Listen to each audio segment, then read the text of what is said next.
네, 사고 원인 조사와 관련해서 전문가와 함께 좀 더 살펴보겠습니다. 국토부 항공조사위원회 조사팀장을 역임한 변순철 박사님 함께하고 있습니다. 네, 박사님 어서 오십시오. 예.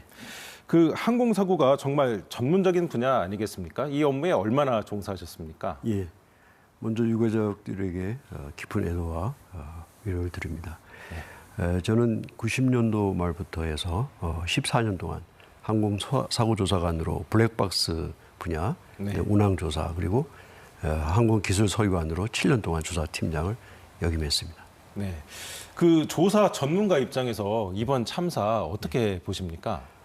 예, 너무 안타까운 사고라고 봅니다. 네. 제가 과거에 괌 사고라든지 그다음에 영국 사고라든지 캄보디아, 에어차이나 김해 사고 조사했지만 우리 국내에서 발생한 사고로서는 희생자가 가장 많은 사고로 네. 아주 안타깝게 생각합니다.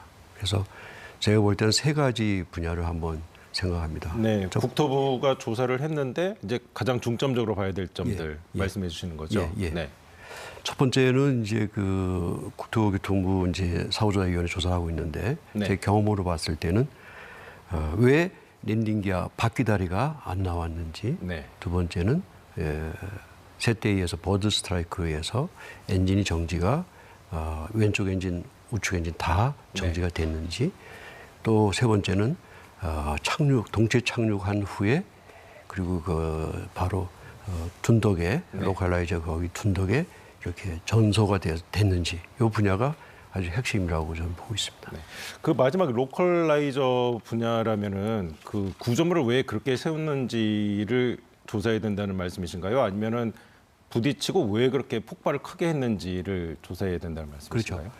그 항공기가 부딪힐 때는 네. 굉장히 속도가 많았을 겁니다. 네. 200나트 정도 속도가 많은 상태에서 이 항공기 구조물이 그 로컬라이저 둔덕이 그게 실질적으로 설계된 위치가 맞는지, 네. 또 거기에 둔덕 위에 흙더미하고 그 콘크리트가 네. 그게 절차의 규정대로 되어 있는지, 가능한 한 그 모든 로컬라이저는 이렇게 통과하게 돼 있는데 네. 거기 둔덕의 충격에 의해서 그 부분이 항공기가 이렇게 전소가 됐는데 그 부분은 집중 조사가 돼야 된다고 생각합니다. 예. 자, 그렇다면 또 조종사에 관해서도 의문을 제기하는 분들이 있습니다. 조종사 훈련이라든가 평소 그렇죠. 이제 그 대처가 제대로 됐느냐 이거에 대한 조사도 혹시 이루어질까요? 아주 중요한 것입니다. 네. 이 조종사들은 실질적으로 모든 것에 훈련을 통해서 실제 비행 업무를 시작합니다. 네. 훈련은 굉장히 중요한 요소이기 때문에 그 제주 항공이 그 무항공항에서 착륙할 때의 상황에 맞는 훈련을 했는지, 예를 들어서 랜딩기가 작동 안 된 상태에서 네. 엔진이 또 작동이 안 되고 이 상태에서 과연 실제 훈련을 어떻게 했는지, 이 분야는 굉장히 중요한 요소라고 보고 있습니다. 이게 실전 훈련도 하지만 뭐 시뮬레이션으로 가상 훈련하는 것도 함께 말씀하시는 거죠? 지금? 그렇죠. 예. 네. 시뮬레이터 훈련은 네. 최악의 상태를 가정해서 훈련하는 것입니다. 네.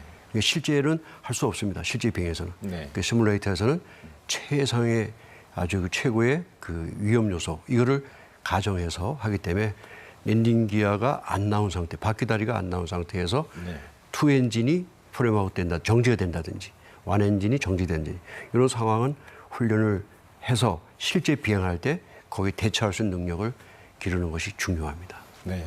저 비슷한 맥락에서 제주항공이 지금 비행을 많이 한다 이런 보도를 방금 해드렸는데 조종사들 피로도 문제는 어떻게 보십니까? 피로도 문제는 아주 중요한 요소가 됩니다. 코로나 팬데믹 이후에 많은 그 조종사들이나 정비사나 관제사나 10년 이상 야간 근무하는 분들은 피로와 스트레스에 노출된다고 논문에 되어 있습니다. 그랬을 때 저도 과거에 그 방콕하고 김포공항을 비행했지만은 네. 상당히 그 피곤한 상태에서 비행할 때는 상황 인식과 의사결정을 잘 못할 수가 있습니다. 네. 그래서 피로 관리에 대한 시스템이 과연 항공사에서 어떻게 하고 있는지 이 분야도 조사의 대상이라고 보고 있습니다. 네.